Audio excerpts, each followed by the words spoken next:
Saya NTVRI Jawa Tengah.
Assalamualaikum warahmatullahi wabarakatuh.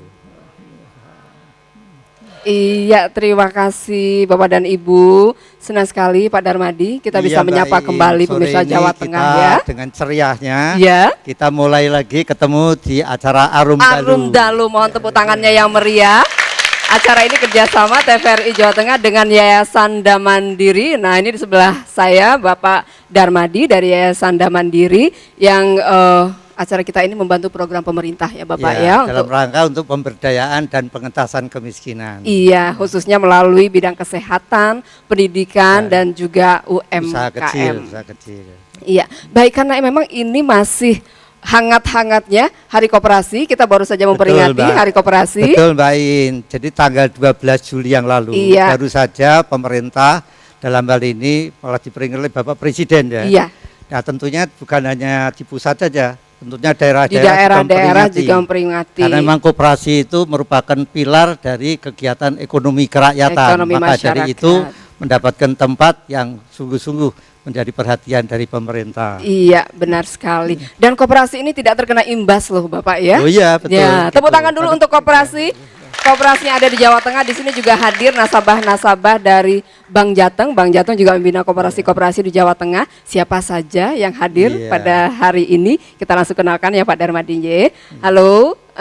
Di sebelah kita ada Pak Sulhadi, beliau Kepala Dinas Koperasi dan UMKM Jawa Tengah. Selamat petang Bapak. Selamat petang Mbak Iin dan selamat petang para pemirsa di studio selamat maupun datang di rumah. di studio TVRI. Kemudian di sebelah beliau Bapak Witono, Kepala Dinas Peternakan dan Kesehatan Hewan Jawa Tengah. Selamat petang Bapak Sugeng Rawuh. Selamat petang Mbak Iin dan para pemirsa.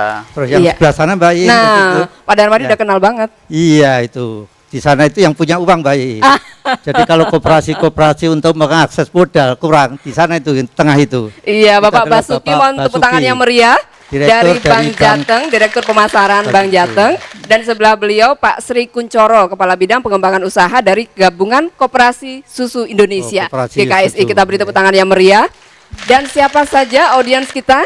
Nah, ini ada ibu-ibu yang cakep-cakep dari PKK Provinsi Jawa Tengah. Selamat datang Ibu. Ada Bu Budi, ada Bu Hasbi, ibu-ibu yang lainnya dengan semangat. Ibu-ibu ini kan juga membangun koperasi Mbak. Nah, itu kita akan tanyakan lebih jauh. Sudah membentuk PKK, koperasi belum? Kelompok Dharma Wanita, saya kira koperasinya juga maju Bu ya.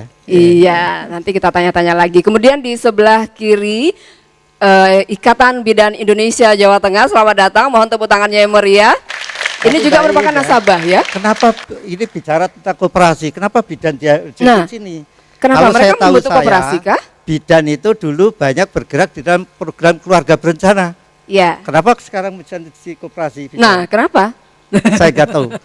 Rupanya bidan-bidan ini juga membangun koperasi. Oh ya Ibu, koperasi ada koperasi dari bidan ada juga di Jawa Tengah. Iya, semua masyarakat kita sudah sadar koperasi. Dan kemudian juga ada mahasiswa yang membentuk koperasi mahasiswa dari UNES. Kita beri tepuk tangan, selamat datang adik-adik dari UNES. Iya. Baik, Selamat datang juga Bapak Ibu yang ada di studio yang tidak bisa kami sebutkan. Baik, kita bisa informasikan Bapak bahwa acara ini pemirsa yang di rumah juga bisa berinteraktif melalui nomor telepon 02467075000. Sekali lagi 02467075000. Silakan Anda bergabung bersama kami, kita akan membahas masalah perkoperasian di Jawa Tengah. Baik Bapak, kita langsung saja memulai, kita beri tepuk tangan yang meriah untuk lagu pertama.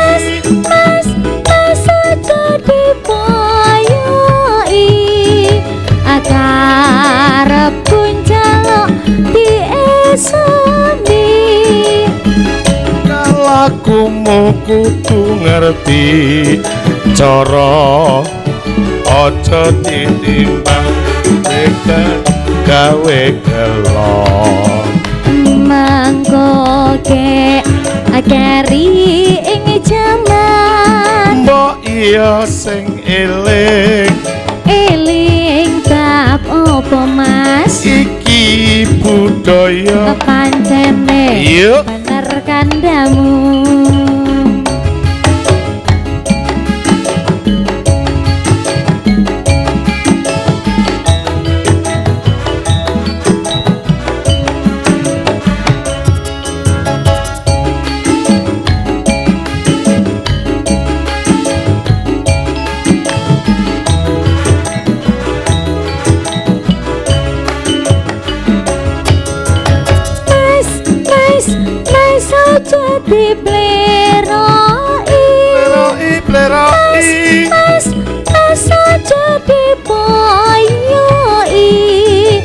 Karep kunjaluk diesemi tingkah lakumu kudu ngerti cara aja ditinggal kapribaden ketimuran mangko ke akeri ing jaman mbok iya sing eling bab opo Mas iki budaya pancene bener kandamu.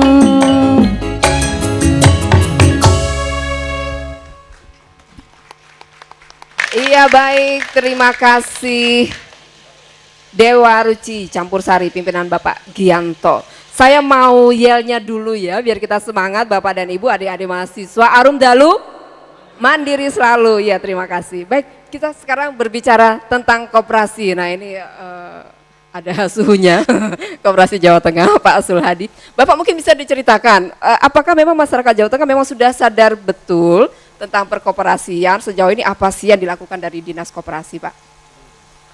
Iya, terima kasih Mbak Iin. Dan sebelumnya saya juga ucapkan terima kasih lewat Pak Darmadi kepada Yayasan Damandiri yang sudah mengalokasikan program siarannya Harum Dalu khusus untuk mengapresiasi koperasi karena kita sedang memperingati Hari Koperasi ke-62. Ini mudah-mudahan bisa memotivasi masyarakat untuk meningkatkan kesadarannya terhadap koperasi. Jadi memang masih perlu ditingkatkan kesadarannya Mbak Iin. Tapi kondisi dan potensi koperasi di Jawa Tengah ini ada peningkatan. Peningkatannya ya 6-8% lah dari tahun-tahun sebelumnya. Sehingga sekarang di Jawa Tengah ada 24.000 unit koperasi. Ini bisa menyerap anggota sebanyak 4,7 juta. Jadi 15% dari penduduk Jawa Tengah ya, yang jumlahnya 35,4 juta, 15% menjadi anggota koperasi. Dan dari akumulasi kekayaan atau aset yang bisa dihimpun sampai sekarang itu sudah ada 8,3 miliar. Kalau ditambah dengan UMKM kita, sensus dari BPS tahun 2006 yang non pertanian saja jumlahnya 3,6 juta unit usaha. Oh iya. Rata-rata setiap unit usaha menampung 1,9 tenaga kerja, sehingga di sana ada 7,2 juta kira-kira ya. Oleh sebab itu, pemerintah Provinsi Jawa Tengah dalam kebijakan pembangunan jangka menengahnya 2008-2013,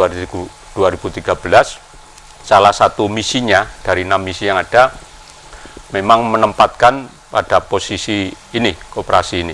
Jadi pemberdayaan ekonomi kerakyatan, berbasis pertanian dalam arti luas, kemudian UMKM, dan industri padat karya. Kita tahu bahwa ekonomi kerakyatan ya identik dengan koperasi dan UMKM. Ya. Tadi yang 3,6 juta itu pertanian termasuk peternakan berarti? Non pertanian. Jadi yang pertanian itu 4,2 juta.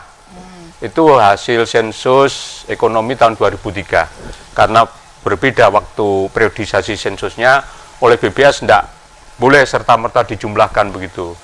Jadi tetap berdiri masing-masing. Tapi kalau koperasi sendiri di Jawa Tengah, Pak, suasana dari masyarakat untuk bergabung di dalam koperasi, suasananya sendiri bagaimana, Pak? Kalau kita lihat statistiknya, ini meningkat. Dan itu karena dalam situasi krisis di mana UMKM justru didorong untuk lebih berperan dalam proses ekonomi, memang yang strata ekonomi masyarakat yang di bawah ini justru bergerak dinamis, Pak.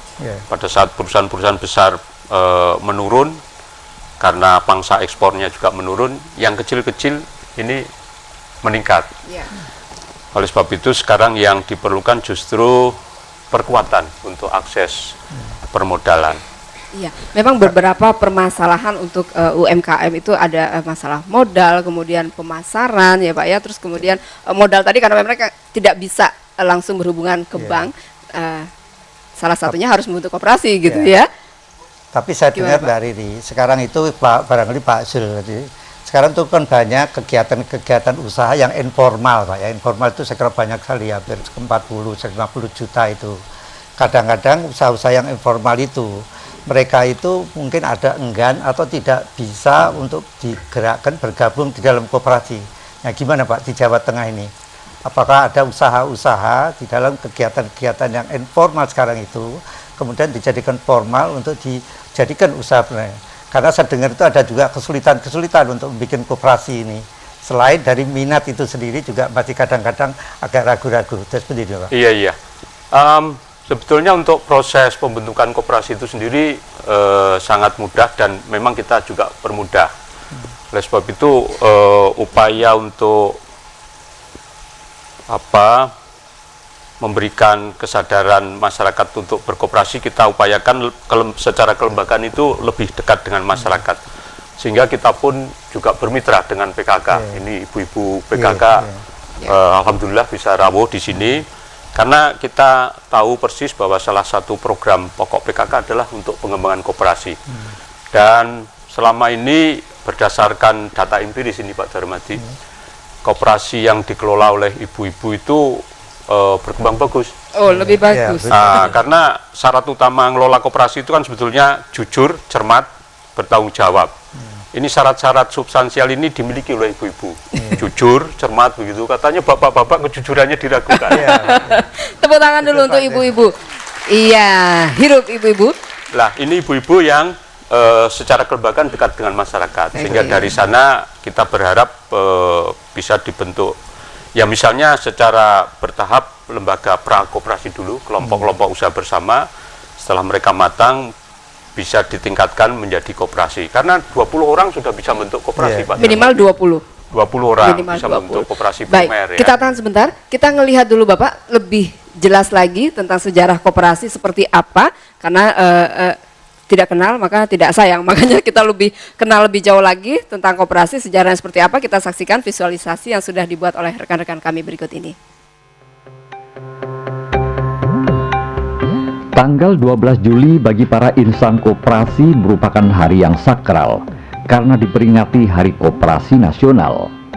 Menurut sejarah, pergerakan koperasi telah mencatat bahwa tanggal 12 Juli ditetapkan sebagai Hari Koperasi melalui Kongres pertama di Tasikmalaya 62 tahun yang lalu. Gerakan koperasi tersebut didirikan dalam masa perjuangan melawan upaya pihak kolonial yang ingin kembali menguasai negara Republik Indonesia. Perkembangan jumlah koperasi di Jawa Tengah selama 5 tahun terakhir, dari 12.670 unit koperasi pada tahun 2003 menjadi 17.617 unit koperasi pada tahun 2008. Demikian juga jumlah anggota koperasi juga meningkat 13,17%. Bahkan jumlah tenaga kerja di koperasi juga meningkat 70% lebih. Sementara itu, jumlah UMKM di Jawa Tengah sebanyak 4,1 juta orang per unit usaha mikro, kecil dan menengah UMKM yang bergerak di sektor pertanian dan 3,6 juta orang per unit UMKM yang bergerak di bidang non-pertanian.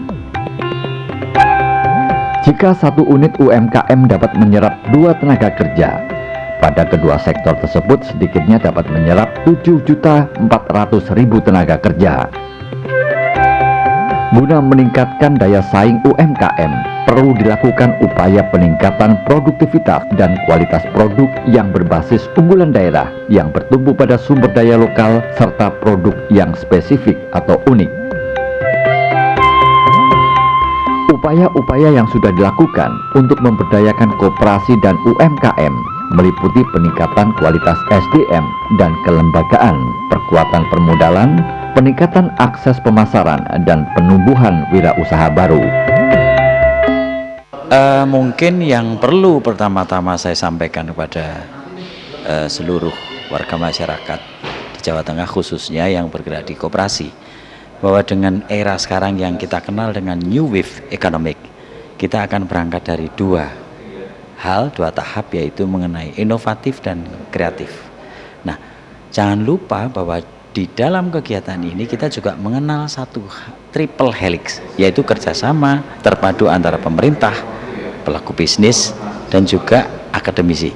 Sehubungan dengan hal-hal tersebut, maka STI Semarang juga ingin memberikan satu sumbangan yang berarti sebagai pilar-pilar pendidikan khusus yang berkutat di dalam perkoperasian. Ya, pengurus koperasi ini harus jujur. Dari kita untuk kita, dari masyarakat atau dari pengurus untuk anggota, untuk masyarakat. Jadi jangan sampai koperasi kita ini menjadi berbalik. Setelah berdiri koperasi diperesi oleh pengurus. Jangan. Justru harus kreativitas, ide, inovasi, mencari solusi, pemecahan solusi-solusi yang baik untuk supaya koperasi kita maju.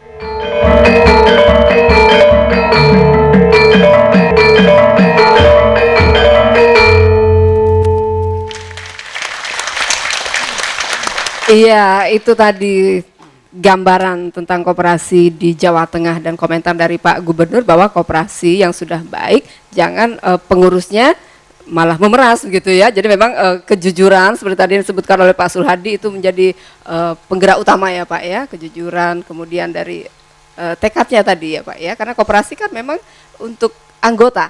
Ya. Dari anggota untuk anggota. Dari anggota untuk oleh anggota juga. Oleh anggota.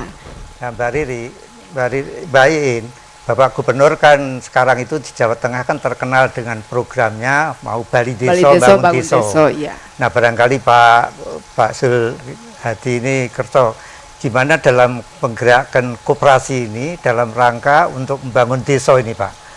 Apakah mau mengkoperasikan desa atau gimana? Apakah seluruh desa itu mau di ada target tahun ini semua desa harus dibentuk koperasi gitu? Gimana Pak? Iya. Jadi sebelumnya saya mohon izin ngoreksi tadi di narasi kan disebutkan jumlah koperasi 17.000 tadi ya, sedikit itu. Itu belum termasuk koperasi di Wonogiri itu.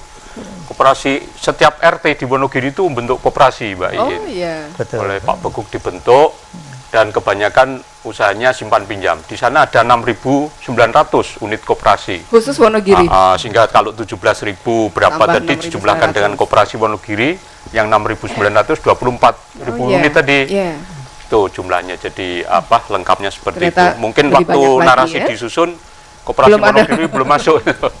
Nanti komplain itu masyarakat Wonogiri. Jadi dengan semangat Bali Desa Mangun Desa memang kita akan kawal dari untuk pemberdayaan koperasi ini, terutama untuk sentra-sentra ekonomi yang oleh Pak Gubernur itu diberdayakan. Misalnya yang barusan beliau membentuk desa nila di beberapa di Klaten, desa di Klaten. Itu merupakan sentra-sentra ekonomi yang mempunyai potensi untuk berkembang. Agar mereka secara individu jangan kemudian bersaing secara tidak sehat dan posisi tawarnya juga meningkat, kita dorong untuk membentuk koperasi. Demikian juga di kawasan-kawasan hutan itu ada masyarakat-masyarakat desa hutan yang secara potensial ekonominya memang gampang berkembang karena difasilitasi oleh perhutani. Ini kita kerjasama dengan Dinas Kehutanan dan perhutani akan bentuk itu koperasi sampai 5 tahun ke depan kira-kira, karena kelompok-kelompok masyarakat desanya itu ada ribuan, sejumlah itu juga koperasi nanti yang akan kita bentuk. Nah, melalui ibu-ibu PKK ini karena secara hierarkis jalurnya sampai ke pedesaan, kita berharap bisa membentuk kelompok koperasi ibu-ibu sampai di pedesaan. Dan menurut saya bukan persoalan yang sulit untuk ibu-ibu PKK itu, insya Allah. Iya, koperasi tadi kita berbicara tentang yang di pertanian, pelaku-pelaku peternakan juga kan banyak yang bentuk koperasi seperti dari susu. Nah ini yang banyak Pak Witono, nah bisa dijelaskan karena kan mereka memasarkan susunya lewat koperasi-koperasi. Nah apa sih yang sudah dilakukan oleh Dinas Peternakan di Jawa Tengah, Pak? Jadi perlu kami sampaikan bahwa populasi sapi perah di Jawa Tengah ini jumlahnya kurang lebih 115.000 dengan jumlah peternak 34.000 orang. Nah, selama ini bahwa peranan daripada KUD, Koperasi Desa ini sangat besar sekali terhadap pemasaran susu.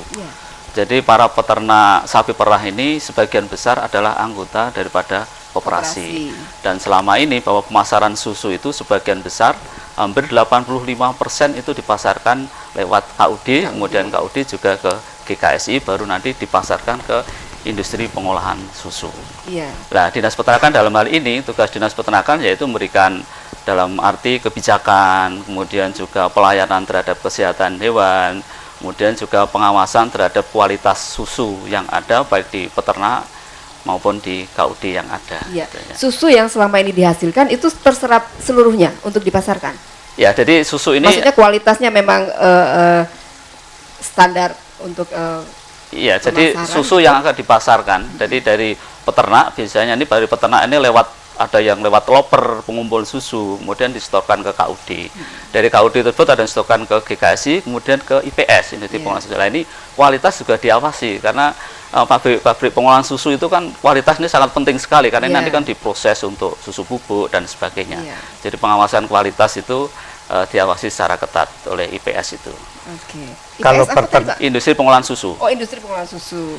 Kalau peternakan yang lain gimana Pak Itono? Tadi Bapak hanya mengutarakan koperasi-koperasi untuk peternakan yang menghasilkan susu, Pak.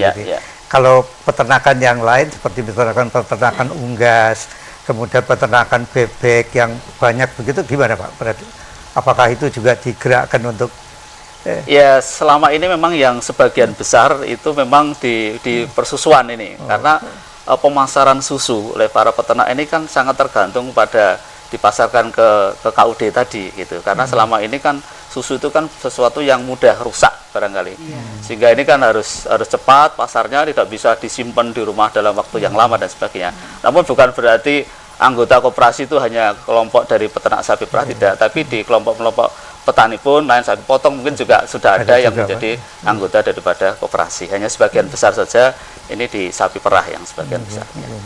Iya, oke. Baik, dan berbicara masalah persusuan tadi, nah ini sudah ada gabungan Koperasi Susu Indonesia, Bapak Sri Kuncoro, mungkin bisa dijelaskan Bapak sejauh ini geliat perkoperasian susu itu seperti apa sih? Bisa mic-nya di iya, Bapak. Terima kasih.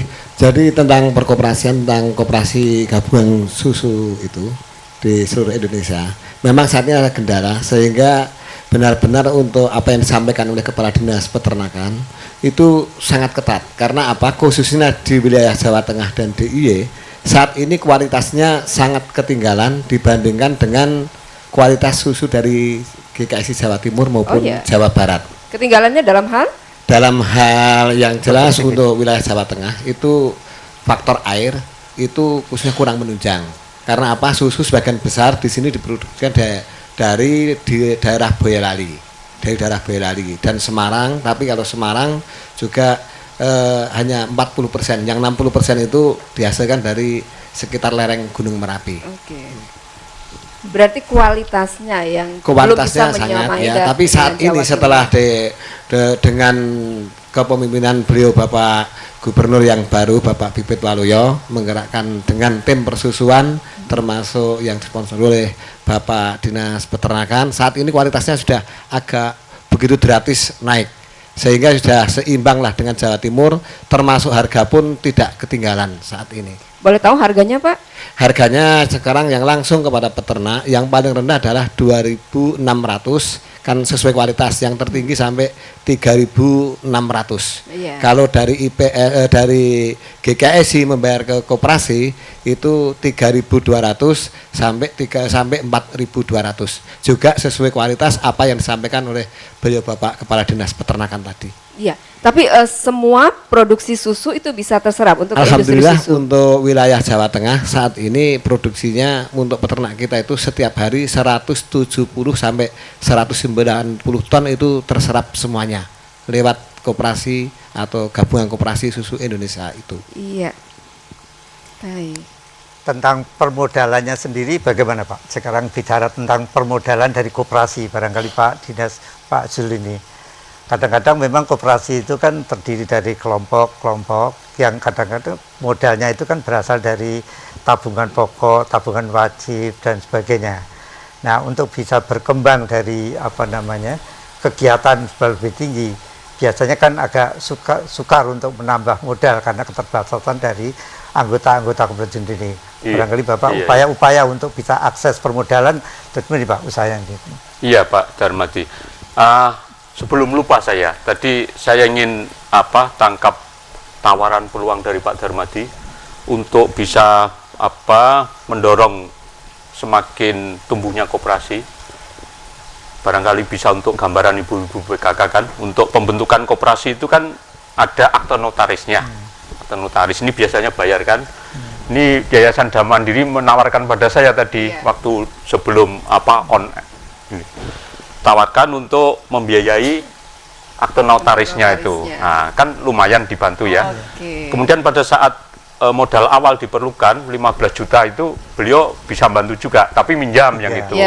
Ya namanya pinjam tentu saja diangsur. Tetapi untuk kita boleh beri tepuk tangan dulu untuk Yayasan Dharma Mandiri.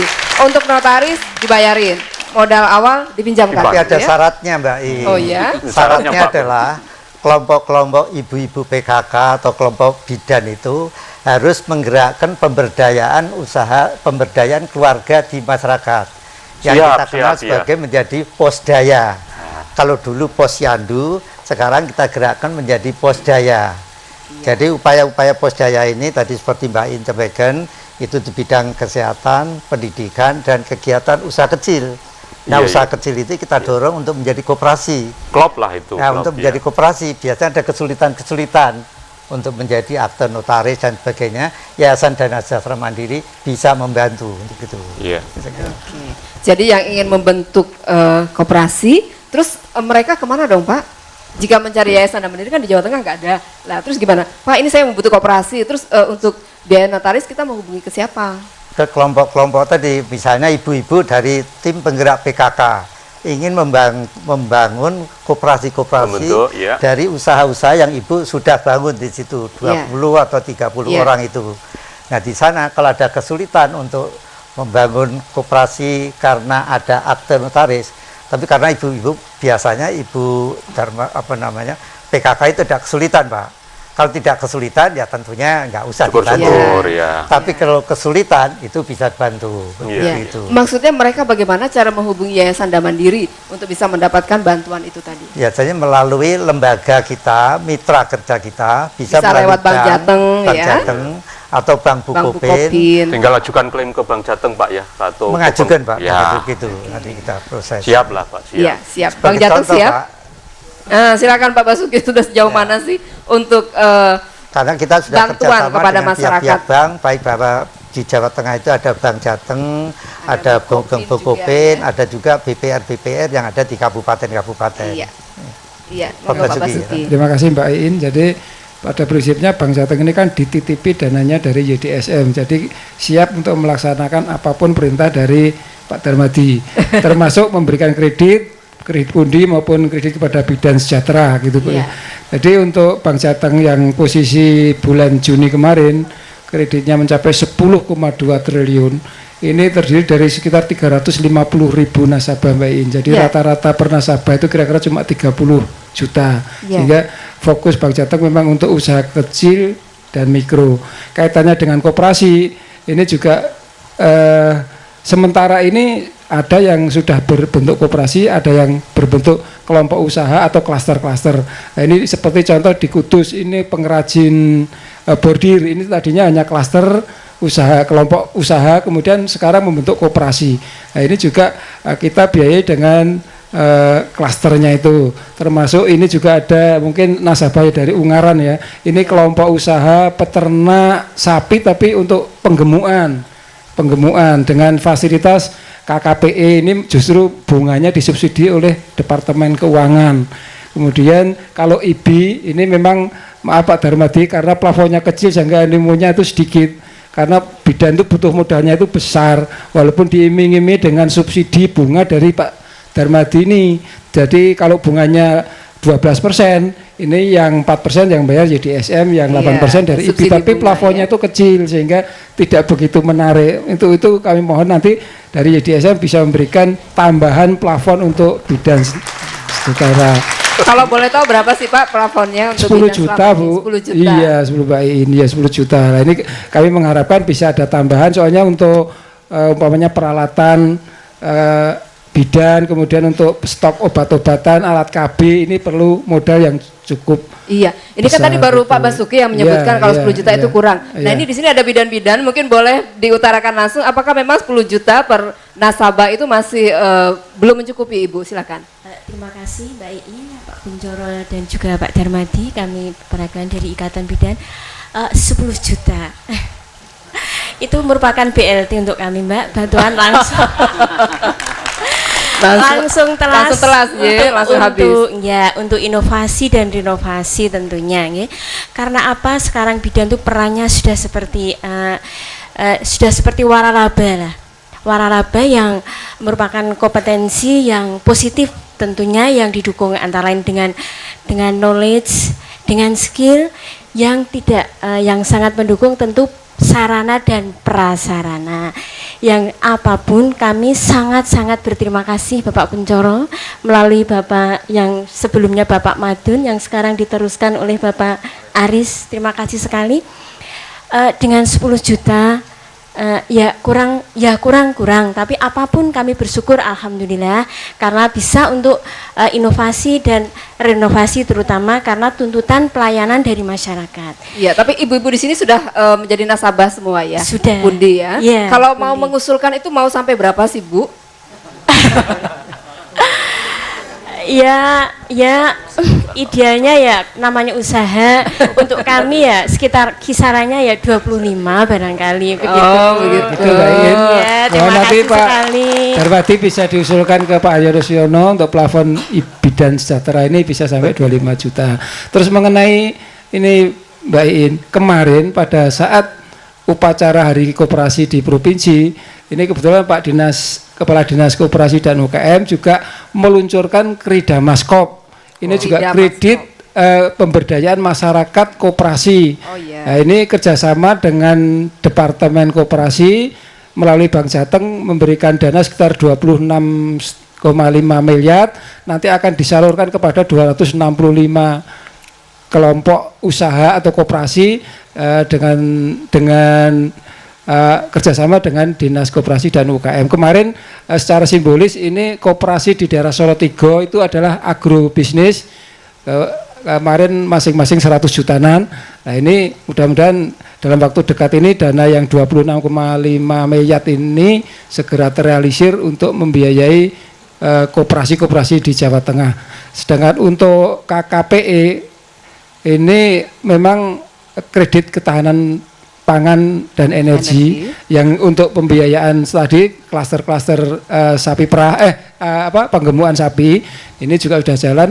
Namun untuk koperasi-koperasi petani padi ini memang masih ada kendala karena adanya sisa-sisa KUT ini yang tidak bisa dibiayai dengan kredit ketahanan pangan sehingga masih ada kendala. Mudah-mudahan nanti ada kebijakan dari pemerintah sehingga nanti KKPE untuk pertanian padi jagung ini bisa segera terrealisir gitu Mbak In. Ya, itu 26,5 miliar target tahun ini yang akan disalurkan. Iya, tahun ini ya. Oke, baik, kita beri tepuk tangan dulu. Nanti gilirannya dari floor yang ingin mengajukan pertanyaan atau permasalahan, saya sebelum lagu minta yelnya lagi J biar semangat. Arum Dalu Mandiri Selalu. Mohon tepuk tangan yang meriah untuk lagu kedua Sri Huning. Monggo.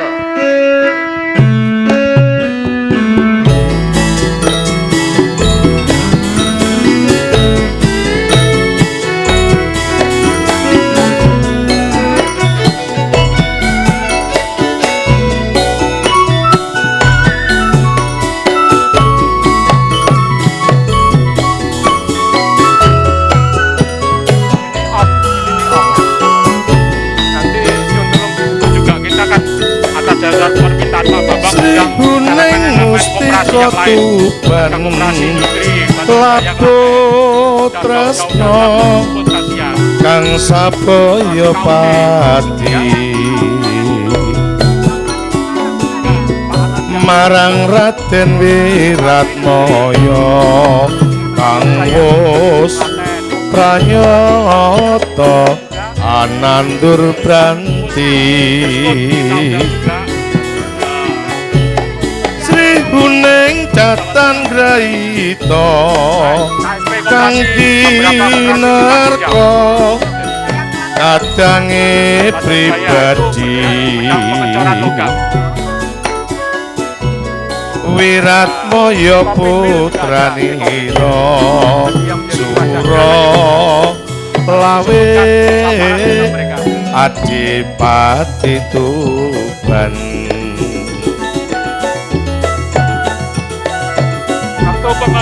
Sri Huning putrane Adi Wangsa Pati nalika ing wengi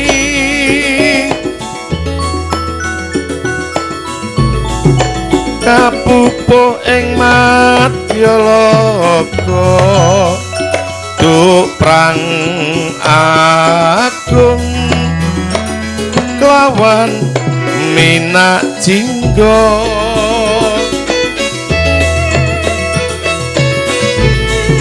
katresnane Wiratmaya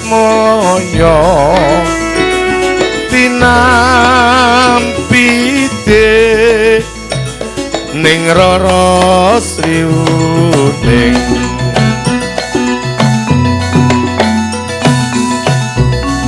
sanadyan pungkasanira tegeng rena alapun negari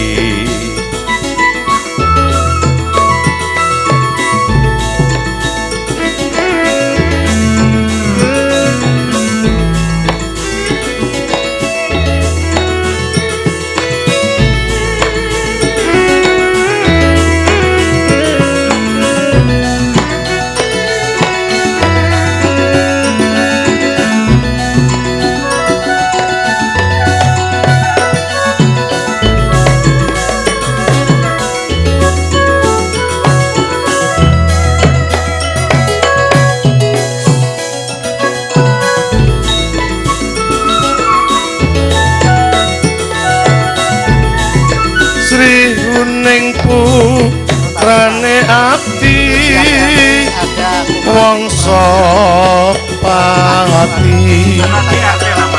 nali ko ing muni simpan pinjam sama pengadaan sembako kapupuk ing Matyalaga tuprang agung kelawan Mina Jinggo. Yang permodalan tadi juga belum saya jawab ya, yang Pak Darmadi melemparkan permodalan sumber katresnane Wiratmoyo tinampide ning Rara Sriuning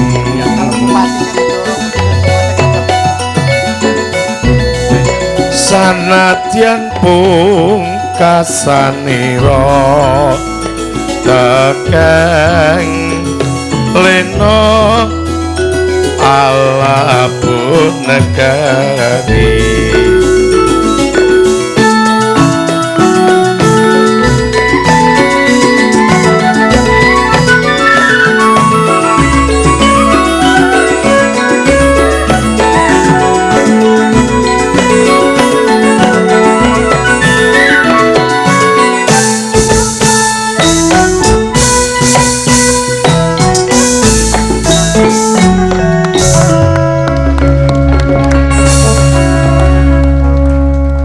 Iya, terima kasih Campur Sari Dewa Ruci.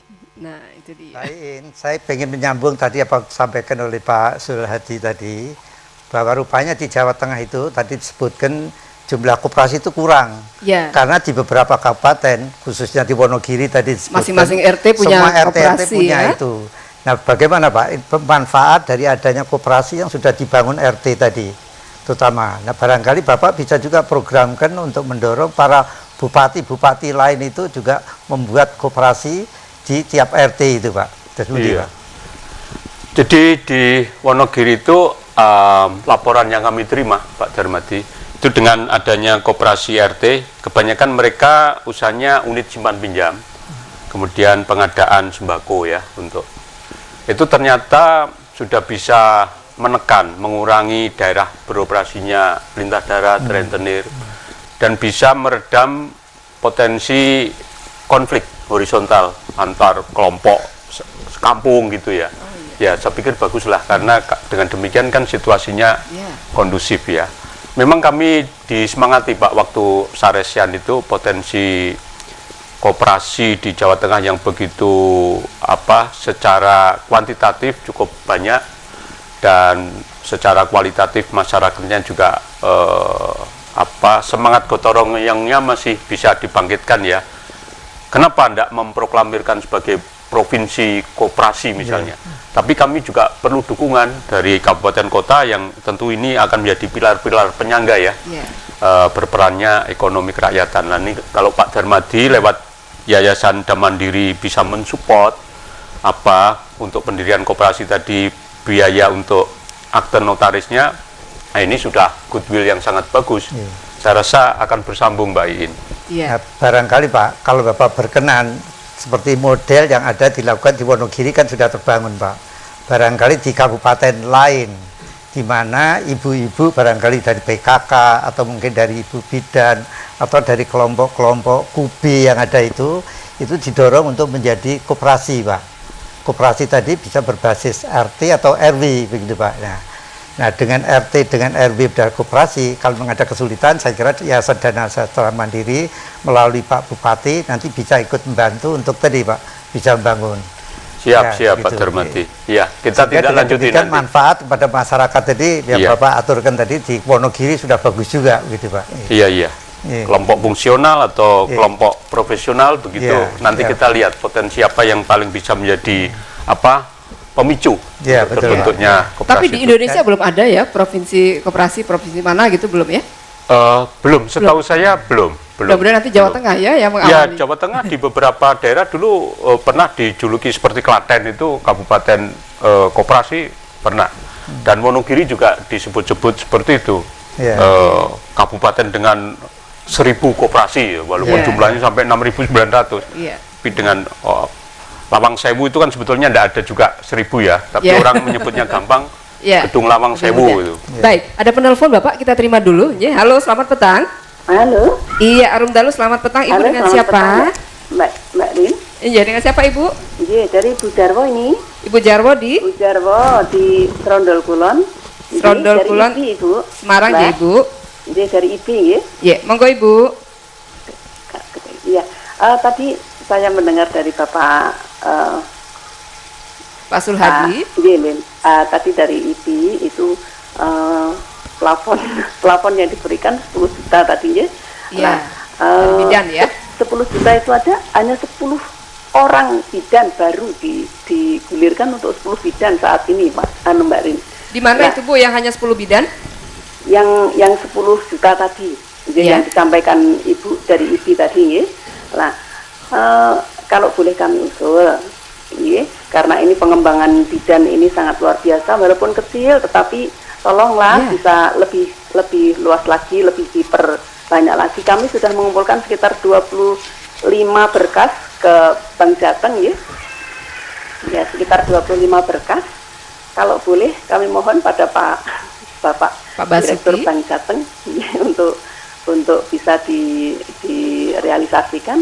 Iya, itu 25 berkas dari para bidan. Iya Mbak. Di Semarang ya Ibu ya? Iya, baik. Itu saja Ibu Jarwo.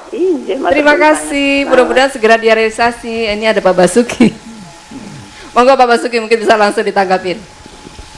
Terima kasih Ibu Jarwo. Saya kira nanti Ibu bisa mengajukan ke cabang Semarang, nanti biar diproses, nanti kita dananya kita mintakan lagi ke Pak Darmadi, karena memang plafon saya ini dari 71,8 miliar sudah tersalurkan 79,8 Pak. Jadi mohon nanti segera ditambah sehingga menjadi 100 miliar, sehingga nanti permohonan sementara ini masih pending segera bisa terrealisir gitu. Tapi prinsipnya jalan dulu Bu, jadi nanti Ibu bisa mengajukan ke cabang Semarang, nanti kita proses, kita realisasikan, walaupun nanti pencairannya itu melampaui dari dana yang sudah dititipkan ke Bank Jateng, namun prinsipnya Bank Jateng tetap bisa mencairkan. Terima kasih Bu. Sejauh persyaratannya memang terpenuhi, pasti bisa dikucurkan kreditnya. Baik.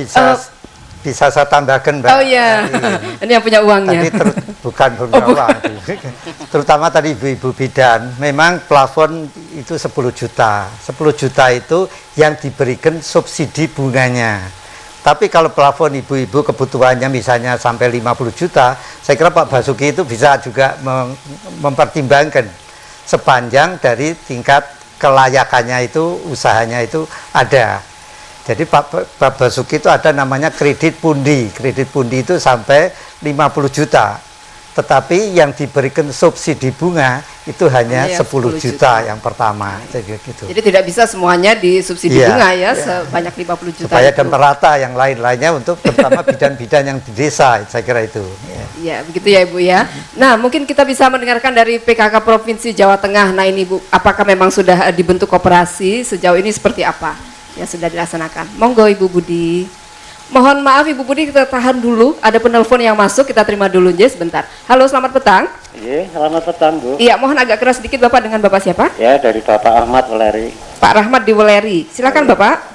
Ini tentang perkoperasian ya Bu ya. Iya. Ya, kebetulan saya anggota Koperasi Hidup Baru. Ya. Pasar Weleri Bu. Di Pasar Weleri, monggo Pak. Ini kemarin dari laporan dari Ketua, dari Koperasi Hidup Baru kan membutuhkan modal. Tambahan untuk modal Bu. Iya. Ternyata setelah mengajukan ke BPD kok syaratnya harus ada agunan gitu. Iya. Apa itu memang persyaratan atau bagaimana, ini saya tanyakan. Makanya dengan adanya agunan, lantas dari Ketua Koperasi Hidup Baru mendingan kita tidak mengambil modal karena mau pakai agunan gitu. Terima kasih Bu, itu aja. Baik, ya terima kasih kembali Pak Rahmat. Bu Budi mohon ditahan sebentar. Pak Basuki mungkin bisa dijelaskan apakah memang harus memakai agunan begitu Bapak?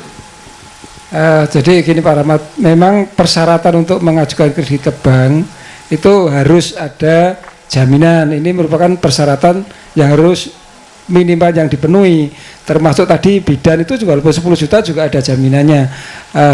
Kredit Kridamaskop ini yang dananya dari Departemen Koperasi, yang masing-masing koperasi dapat 100 juta, ini juga ada jaminannya. Itu jadi karena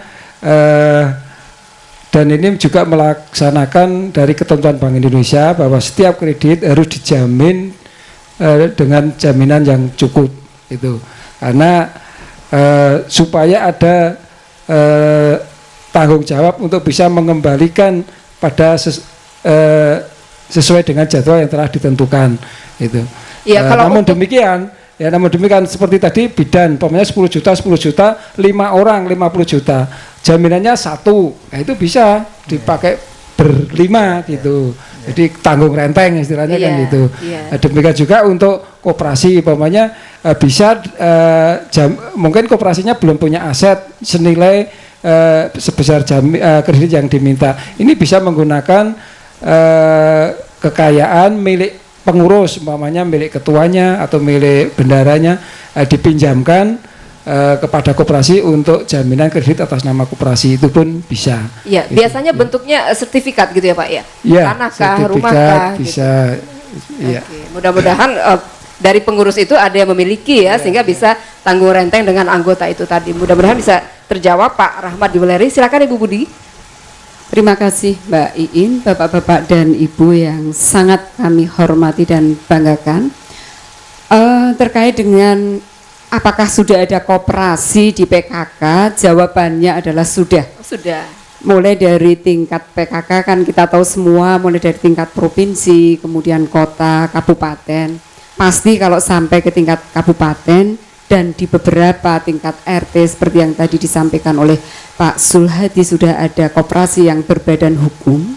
Namun sampai sejauh ini peran PKK provinsi yang sudah cukup lama bermitra dengan Dinas Koperasi UMKM, ini kami sering terlibat pada kegiatan-kegiatan bintek maupun praktek kerja lapangannya. Ini kami sebagai narasumber ataupun mitra penyelenggara yang kegiatannya bermacam-macam, termasuk pada sosialisasi permen yang terkait dengan koperasi. Nah, kemudian sampai di tingkat bawah, tingkat desa, ini PKK banyak sekali melakukan pembinaan-pembinaan, khususnya di UP 2K, kemudian ada UP PKS, ini semua adalah prakoperasi sifatnya. Nah, sejauh ini selama kita terjun di lapangan, sering sekali Pak Darmadi dan Pak Sulhadi, kawan-kawan kita ini selalu menanyakan, karena untuk UP 2K maupun UP PKS yang maju, pasti mereka akan ingin meningkatkan status menjadi koperasi yang berbadan hukum. Sekali lagi, mereka yang selalu dikeluhkan adalah kalau mengajukan dengan akta notaris, kendalanya adalah dana, karena itu cukup besar. Nah, ini sangat menyejukkan pasti pada masyarakat kita yang mendengar, baik pengurus PKK di tingkat desa sampai ke tingkat desa wisma, barangkali ini akan sangat memberikan angin segar, karena kendala untuk meningkatkan status ini bisa terjawab dari Yayasan Damandiri. Yayasan Damandiri tadi. Ya. Nah, kemudian yang selalu mereka juga ingin dapatkan adalah informasi syarat-syarat apa selain mendaftarkan ke akta notaris ini yang harus dilakukan. Sehingga sampai sekarang memang sosialisasi yang terus menerus kita bisa bersama-sama Pak Sulhadi, karena yang bisa langsung mengakses tingkat bawah itu memang kami ini yang dari PKK. Tapi ya kita juga matur nuwun, ini yang tadinya kerjasamanya itu hanya kita narasumber, kemudian dalam penyelenggaraan ini kita juga terlibat, tapi sekarang dari Dinas Koperasi ini mempercayakan untuk rekrutmen peserta BIMTEK ini diserahkan kepada PKK. Dan memang kami-kamilah ini yang sangat tahu masing-masing. Kalau tadi kuantitasnya cukup banyak, misalnya tadi di Wonogiri, tapi kami-kami ini bisa mengetahui UP2K ataupun UPPKS yang mana yang kualitasnya bisa ditingkatkan. Jadi saya rasa ini peran kiprah kami dari PKK ini terkait dengan perkoperasian. Oke, baik. Terima kasih Bu Budi. Pak Sul, mungkin sebelum kita ke visual bisa dijelaskan singkat. Nah, tadi dipertanyakan apa aja sih syarat yang harus dipenuhi gitu selain sudah membentuk ini sudah lapor ke notaris untuk mendapatkan akte, apa aja persyaratan? Mereka itu yang ketakutan izin notaris itu bagaimana, kemudian nanti takutnya kalau sudah sampai koperasi pajak, kemudian yang lain-lain kan dituntut harus laporan, pembukuan. Selama ini masih pra koperasi masih oke, nyaman-nyaman saja, tapi begitu sampai koperasi jangan-jangan ketakutan-ketakutan ini bisa menghambat tumbuh kembangnya koperasi seperti yang dicita-citakan bersama. Iya. Oke, baik. Bagaimana caranya agar masyarakat tidak takut gitu ya Pak ya? Kita tahan dulu, kita saksikan terlebih dahulu visualisasi yang sudah dibuat oleh rekan-rekan kami berikut ini.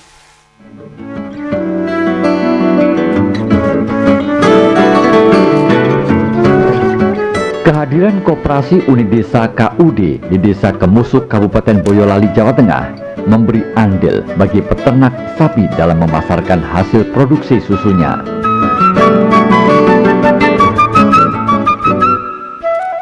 Hal ini pula yang menjadi salah satu sebab mengapa Desa Kemusuk dikenal sebagai penghasil susu sapi perah terbesar di Jawa Tengah.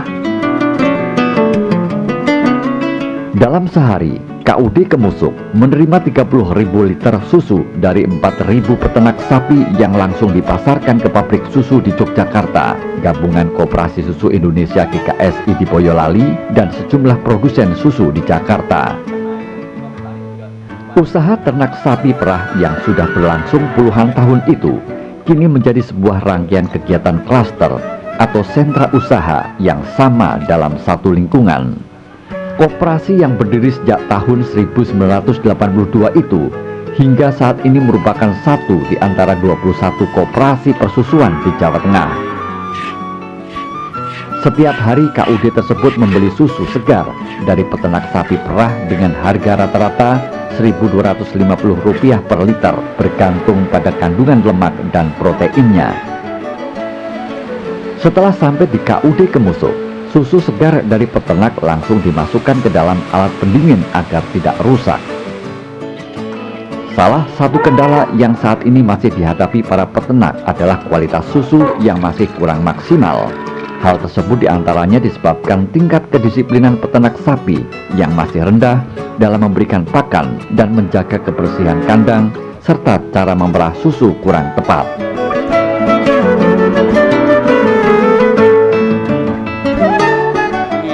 Setelah bergabung dengan Koperasi Unit Desa di Musuk, kita selalu banyak keberuntungan karena kita yang pertama untuk mencukupi kebutuhan keluarga sehari-hari. Yang pertama, dalam kita menangani susu, kita dapat bisa makan dan mencukupi kebutuhan tiap hari. Yang kedua kalinya, kita dapat menyekolahkan anak-anak kita sampai perguruan tinggi.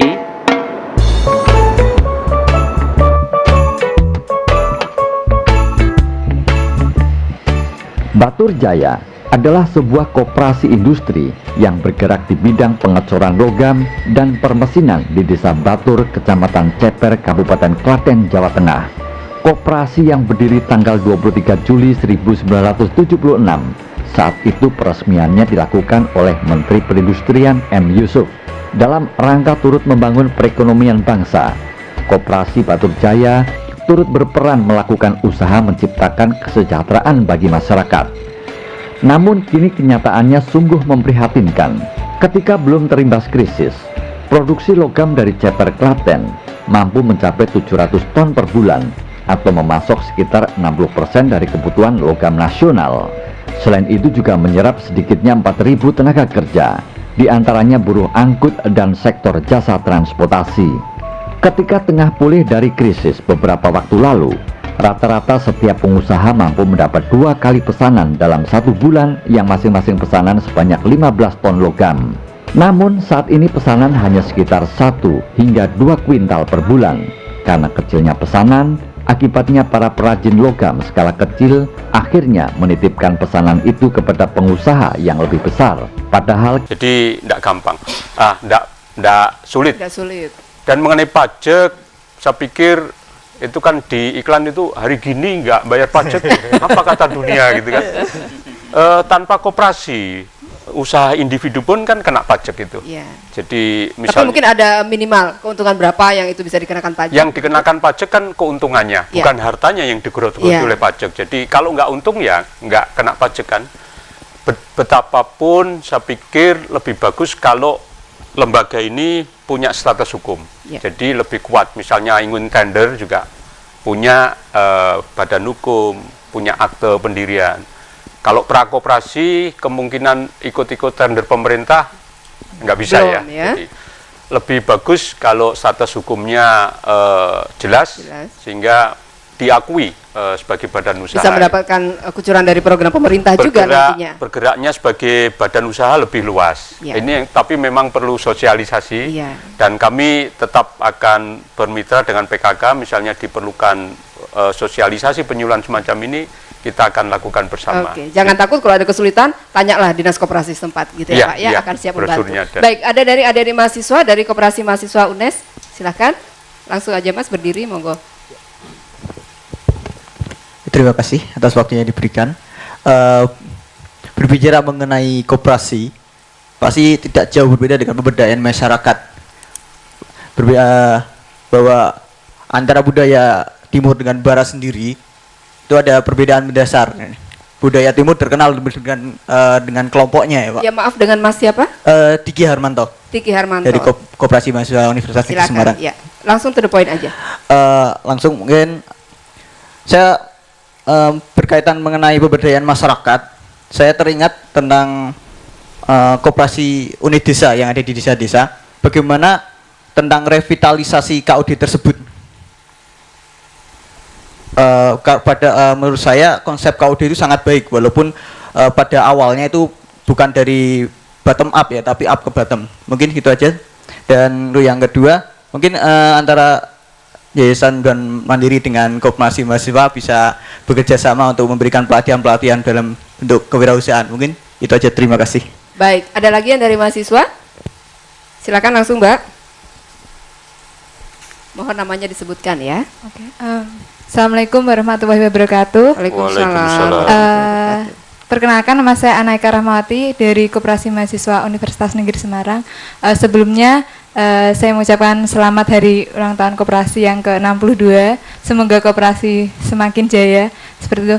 Singkat saja, pertanyaan saya yang pertama yaitu mengenai beberapa pendapat yang sering saya dengar bahwa RUU koperasi itu kurang memperhatikan tentang eksistensi koperasi itu sendiri. Nah, di sini sementara koperasi itu kan merupakan sokok guru perekonomian bangsa. Nah, ini bagaimana menurut pendapat Bapak-bapak sekalian yang ada di depan, seperti itu. Baik. Kemudian yang kedua, sekarang ini kan marak sekali adanya KSP atau BMT. Ya, ini ada sisi positifnya membuka lapangan pekerjaan yang baru seperti itu. Tapi pada penerapannya mungkin kurang memperhatikan tentang nilai-nilai koperasi itu sendiri. Bagaimana menurut pendapat Bapak? Baik, terima kasih. Iya, maaf ada tambahan dikit. Ini kan kemarin dengar-dengar itu kan Yayasan Damandiri bersedia untuk membantu pengurusan mengenai ADART. Nah, ini kebetulan Kopma UNES juga mau mengurusi tentang ADART. Ya, mungkin bisa baik. dibantu. Terima kasih Mbak. Assalamualaikum warahmatullahi wabarakatuh. Waalaikumsalam warahmatullahi wabarakatuh. Kita langsung saja Bapak, mungkin ada dari Koperasi Batur Jaya di Klaten ya Pak ya. Silakan Bapak, sudah jauh-jauh dari Klaten, monggo. Terima kasih Bapak-bapak yang saya hormati. yang dibutuhkan oleh koperasi sebenarnya adalah pengakuan yang sungguh-sungguh dari semua pihak mestinya. Bahwa koperasi ini sebenarnya adalah merupakan gerakan ekonomi kerakyatan yang sungguh-sungguh real dan betul-betul menjadi andalan masyarakat. Apakah selama ini semua pihak belum mengakui sungguh-sungguh keberadaan koperasi? Kadang-kadang setengah hati. Oh begitu. Ya, memberikan kredit aja juga cacrit-cacrit. Ya, seperti hanya 10 juta dan seterusnya. Ini bukti sebenarnya kita ini kurang percaya, kita ini kurang yakin bahwa koperasi ini sesungguhnya adalah pilar utama ekonomi rakyat. Baik. Tapi semuanya ini kadang-kadang ragu. Termasuk kami. Kami di Koperasi Industri Cor Logam Ceper. Kami sebenarnya sudah bisa bersaing dengan perusahaan-perusahaan yang lain. Bahkan koperasi kami pun sudah mendapatkan ISO 9001. Dan kita sering bertarung dalam tender-tender dan seterusnya. Dan kami dari sisi kualitas, karena anggota kami ada kurang lebih hampir 200-an orang, semuanya adalah pengrajin cor logam, secara kualitas kami bisa mengontrol. Sehingga kami sering mendapatkan kepercayaan dari BUMN-BUMN untuk memasok produk-produk logam ke seluruh Indonesia. Oke, baik. Nah. Itu saja Bapak. Terima kasih banyak Bapak. Monggo Pak Sul. Silakan.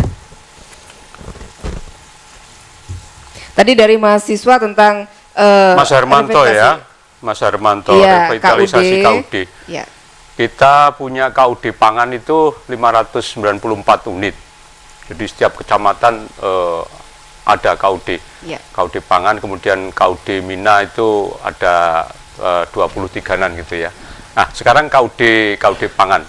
KUD pangan ini memang kita perlukan revitalisasi, tapi disertai penyadaran agar kemandirian mereka bisa diandalkan. Karena memang benar tadi Mas Kiki, dia pada awalnya didesain untuk bisa mengakses program-program pemerintah, sehingga pada saat program itu berhenti, mereka terpengaruh. Ya. Ini yang kita perlu dorong mereka kemandiriannya. Oleh sebab itu kita perlu juga semangati mereka untuk berperan di dalam proses pengadaan pangan, proses pengadaan pupuk. Ya.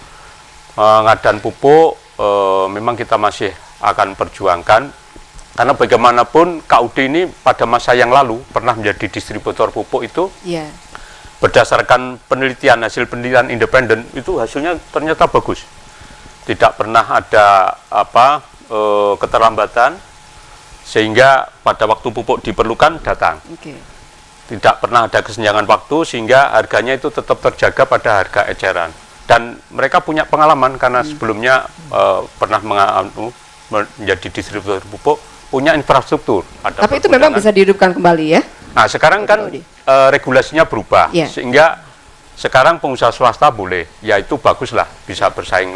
Sehingga untuk KUD ini yang terakhir ada 28 KUD yang bisa berperan sebagai distributor, dari sebelumnya 23, jadi ada kenaikan 5 lah. Tapi ini kita tunggu apakah dengan kenaikan ini KUD bisa bagus kinerjanya. Kalau bisa ya, ini perjuangan Pak Gub untuk bisa meningkatkan peran KUD dan juga di pengadaan pangan. Jadi nah, Pak, ini waktunya mepet, mungkin bisa dijelaskan yang RUU Koperasi itu belum sepenuhnya. Oh iya, namanya kan RUU ya, belum definitif. Masih belum undang-undang ya. Mungkin memang ada kecenderungan ke sana. Menjadi tantangan kita agar RUU ini betul-betul mengakar ya. Karena bagaimanapun koperasi masih sangat eksis dan diperlukan oleh masyarakat menengah ke bawah sebagai pilar perekonomian rakyat. Kemudian mengenai KSP, BMT tadi sekarang di Jawa Tengah itu dari 24.000 unit itu 14.000 diantaranya adalah KSP USP, koperasi simpan pinjam atau unit simpan pinjam, banyak. Oleh sebab itu kalau ada 1-2 yang beroperasinya kurang mencerminkan jati diri, yaitu anggap normal lah. Pengusaha swasta pun kan ada yang begitu. Tapi menjadi kewajiban kita, pengendalian dan pengawasannya itu harus ketat, Mbak Iin, karena bagaimanapun KSP ini menghimpun dan menyalurkan dana anggota, menyangkut kepercayaan ya. Jadi pengawasan kita terus ketat sehingga apa yang diamanatkan Mbak Rahmawati ini akan kita jaga betul. Ya. Di Kemudian Jawa dari Tengah. Damandiri, Pak, monggo tentang pelatihan-pelatihan dari Damandiri, kemudian juga untuk membantu kepengurusan ADART dari Koperasi Mahasiswa. Ya, seperti tadi pada Mas Kiki Hermanto ya, memang Yayasan Dana Sejahtera Mandiri itu ada kerjasama dengan UNES. Dan saya kira itu dilakukan bekerjasama dengan melalui LPM. Jadi para mahasiswa di UNES kalau ingin membangun melakukan kegiatan-kegiatan kewirausahaan itu bisa diorganisir melalui LPM. Memang sekarang itu yang dilakukan oleh LPM UNES, itu para mahasiswa itu diterjunkan ke lapangan untuk ikut bersama-sama dosen pembimbingnya itu melakukan kegiatan pemberdayaan masyarakat. Jadi mahasiswa itu selain untuk memperkuat atau memberdayakan dirinya sendiri, tetapi diharapkan juga bisa mentransformasikan kemampuannya kepada masyarakat. Tetapi sebelum terjun ke masyarakat tentunya diberikan pembekalan, diberikan kemampuan, itu biasanya dilakukan oleh dosen-dosen pembimbingnya. Nah, disitulah barangkali nanti Mas Hermanto itu bisa menghubungi pada LPM-nya. Itu ada. Okay. LPM UNES itu sekarang bekerja sama dengan Yayasan Dana Sejahtera Mandiri itu untuk bisa memfasilitasi kegiatan-kegiatan pemberdayaan masyarakat mulai di Kabupaten Kendal, di Kabupaten Semarang, kemudian juga di Kabupaten Sragen dan juga Kabupaten Karanganyar. Biasanya mahasiswanya selain dalam bentuk KKN ikut melakukan pemberdayaan masyarakat, tapi sebelumnya itu juga mahasiswanya itu dilakukan pembekalan dan pemberdayaan. Baik. Nah, untuk koperasinya Mbak In, ada sedikit lagi. Saya anjurkan Dana Sejahtera Mandiri itu koperasi mahasiswa itu jangan hanya eksklusif untuk mahasiswa saja. Kalau bisa membuka diri menjadi koperasi bersama-sama dengan masyarakat. Jadi kalau mahasiswanya itu nanti sudah lulus, koperasi ini bisa melanjutkan dan juga diteruskan ada manfaatnya kepada masyarakat di sekitar dari kampus itu malah banyak manfaatnya. Iya, baik. Terima kasih, mudah-mudahan sudah dijelaskan ya, sudah bisa memahami. Baik, dan mohon maaf waktu kita sudah habis. Terima kasih banyak atas kehadirannya Bapak dan Ibu, Pak Darmadi, Pak Sul, Pak Witono, Pak Basuki dan juga Pak Sri, matur nuwun. Kita mohon kita beri tepuk tangan yang meriah dulu. Saya mohon yang terakhir minta yelnya lagi, Arum Dalu. Mandiri selalu, sekali lagi kurang kencang. Arum Dalu, Mandiri selalu. Terima kasih. Kita akan berjumpa kembali 2 minggu yang akan datang. Kita beri tepuk tangan yang meriah untuk lagu terakhir.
Tenan todek gonmu janji-janji disekseni lampu simpang 5 iki lali tenan todek gonmu janji-janji ing terminal stasiun gonku goleki.